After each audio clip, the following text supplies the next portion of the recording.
Hey, Mr. Parker, to do my Cinema Wasteland update. I know it's been a while since I've been at 6 months since I've been at Wasteland, but it's been a while since I was at Wasteland. But I finally am getting to the update here. I'll start off with shirts. I bought this from the toe tag table. It is a Gutterball shirt. I think it's pretty cool myself. And I also grabbed the toe tag 13 Vile Year shirt. I dig this. It's in green. It's a blue shirt. It's got that little kind of like a tar man coming there. I dig it a lot. So let's hop in. Also, I want to mention, by the way, I had a great time with hanging out with all the people there. I love you guys all, and it was probably one of the best Wastelands I've ever had, hands down. But also, this is the most odd thing I'm ever going to show that I bought at a Cinema Wasteland, or got at a Cinema Wasteland. Haley handed me this lotion because I told her that my skin was dry, and she gave it to me and said her friend makes this stuff. TaylorMade Products 937 at gmail.com. And you know what? I don't know crap about beauty cosmetics, but I said I'd show it in my video, and it's all homemade. It's minty smell. It works pretty well. It's lotion. What do you want? It works. But yeah. So if you want to check that out, anyways, if you guys are into lotion, but anyways, I'm trying to get in there because I'm getting really dry and wrinkly and old. But also I picked up Exploring the Underground, the Mainstream Viewer's Guide to Low-Budget Horror Cinema. This is by Mario Dominic. And this guy has been a indie horror reviewer forever, a big-time supporter of independent horror films. And this is a pretty cool book. It is very thorough. There's tons of stuff in here. I remember flipping through here and I was like, oh, I know that. And then a couple titles I'm like, what is that? I never heard of that. But it's got stuff in here. I'm just going through. There's Maggot. There's all sorts of stuff in here. There's Ron Balk. There's just Tim Ritter. Everybody's in here. Fred Vogel. It's an awesome book. I picked that up. Had to have it. Now I'm going to go into, I mean, it looks awesome. I haven't actually dug into it and read it yet. But I'm just going to pick up some of the VHS, show you these. Lords of the Deep. I don't know if it's on DVD. I didn't know. But I think I bought this from Todd Sheets' table. But yeah, this movie here is a underwater horror film. You know, I think it's late 80s, early 90s. 88, that was just kind of like the big thing back there. Leviathan, The Abyss, Deep Star 6. There's just tons of movies like that at the time. Lords of the Deep, Endless Descent. And here's Dead Things. I bought this from Todd Sheets as well. You guys know Todd Sheets, super gore, low-budget films. Have not got a chance to watch it. And I bought Zombie Rampage, which I never knew that Cinema Home Video ever released clams. But yeah, it's kind of odd. Bought it from the table himself. He signed it. Pretty cool guy. Very cool. And then I got some Massacre video stuff, of course. You guys know I had to. The 4th Century tape. There's no nudity on the back. I think I can show it. This is Infamous Ruffy. There's some nudity on this. The long Jeanne Silver. I can show the back of this. She was actually there at Wasteland this time around. Mutant Massacre 2. There's no back on this. That's how I said when I was looking at it. I was like, that's when you know it's good, when there's no pictures on the back. But Spine, shot on video horror movie.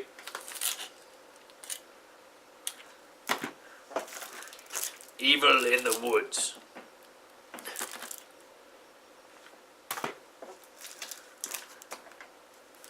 Sexoid or Sexandroide, I can't remember how you pronounce this movie. This movie's so goofy, it's so ridiculous, it's so stupid. But I guess I just collect all the VHSs. I have seen that movie. Venus Flytrap, which I actually did a review for this one, the DVD release.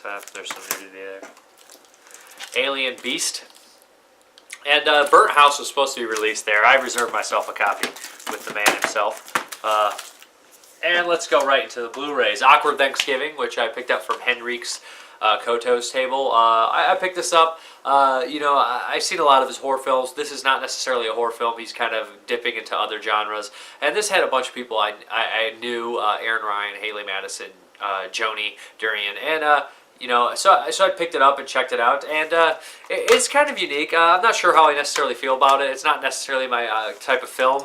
It does feel kind of like a Lifetime original movie at points, and like an old school kind of John Hughes style film, but it incorporates, you know, language and nudity. So it's kind of its own beast in a way. I'd say if you're a big fan of Aaron Ryan or something like that, then you should check it out. I know she's a great actress and a great person. But Don't Go in the Woods from Vinegar Syndrome. Had to pick this one up. Yeah, Don't Go in the Woods. I remember watching it and being like, years ago, I think of VHS and being like, this is awful. But I don't know. I think it'd be a lot of fun, especially to see this remastered. I think it's stupid fun, and there were so many. The kill count was through the roof, if I remember correctly. Famine by Ryan Nicholson finally picked up this release. I have a VHS of this, but I do not have the Blu-ray, and it's been a while since I watched this one. But that's Ryan Nicholson, one of the kings of splatters in the independent circuit right now. We have Christmas Evil, which I love, by Vinegar Syndrome. I love this movie. This movie is a very slow burn character study, but the ending is brilliant. I've always loved the ending of this movie. I haven't watched the Blu-ray yet, but yeah, this is definitely one of those movies that the wait is worth it. I got a copy of Applecart, which I was in. This is my friend Dustin Mills' movie. I was in it. A bunch of my friends were in it, and it's hard to be unbiased by it, but I think it's pretty interesting. Kind of an art film, pushes boundaries and nudity and masturbation and stuff like that. Lots of cool stuff about the mask, everyone wearing masks. Now into the DVDs, we have Little Sisters and Powder Burns, and this is a very strange double feature from Vinegar Syndrome. Actually, me, Dustin, and Brandon Salkill are doing a podcast, and it'll be upcoming. I think it's the last episode or the episode before that. We recorded 4 episodes. They'll be hitting pretty soon, and I'll put links below the videos and stuff like that eventually, and everything like that. But there'll be a podcast coming soon, and I talk about this a little bit more, but I'll talk about it here as well. These are porn films. These are hardcore films for the most part, but let's start with Powder Burns, because that was first actually. Powder Burns is it takes place in what you would see the Old West, but about a third, almost after the first reel or so, a car pulls up, and I'm thinking, what in the hell kind of time frame are we in here? It's like an Old West movie where these people, the sheriff wants to open up this kind of like this strip joint or whatever, and there's lots of sex. There's this gang called the McNasties running around, and there's obviously some chaos about to ensue between these guys. But the film is like a big party orgy in a lot of ways. There's lots of sex scenes, and it's funny how he gets with the cameras. He'll be like filming some handheld sex, and he'll go down here and watch them have sex. It definitely seems like some sort of crazy fueled party, sex party.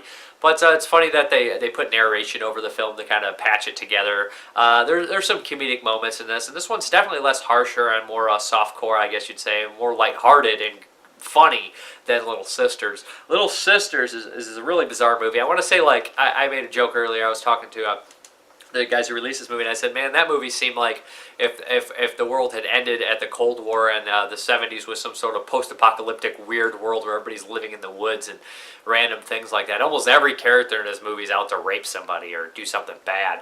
It's a lot of gangs in here, politically incorrect gangs. There's a gang of men who pretty much rape anything that comes near or screws everything that comes near, and then there's a group of women called the Dykes who rape women that come through and beat up guys, and then there's a gang of monks that are gay that live in this, these gay monks that have like these weird, almost ritualistic orgies and things like that. Just a very bizarre movie, and essentially it follows this woman trying to find her little daughters who were stolen from her. Not little daughters, but they're of age, but they're supposed to be only like 13, 14, so it's really dirty and nasty. It's like an exploitation movie with hardcore sex in it.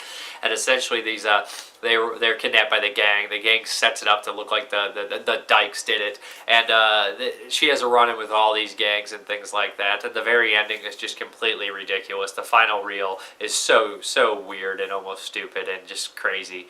But yeah, I don't know what kind of a time frame or timepiece. This seems like a really messed up timepiece porno or something like that. But they're definitely weird films, and if you're into porn or hardcore films or exploitation, then you should check them out or give them a peek. They're bizarre movies. These are on the Peakorama. They're by Alex de Renzi, and they come with 2 films. Yeah, they look pretty decent as well. I imagine they're old and the elements weren't perfect, but they look pretty good. Little Sisters is not a fun ride necessarily, but the other one is kind of pretty funny in a lot of ways. Then we have Pain Shack, which I actually, Ricky Shore handed me a screener, and his wife, and they were really nice, and it was cool.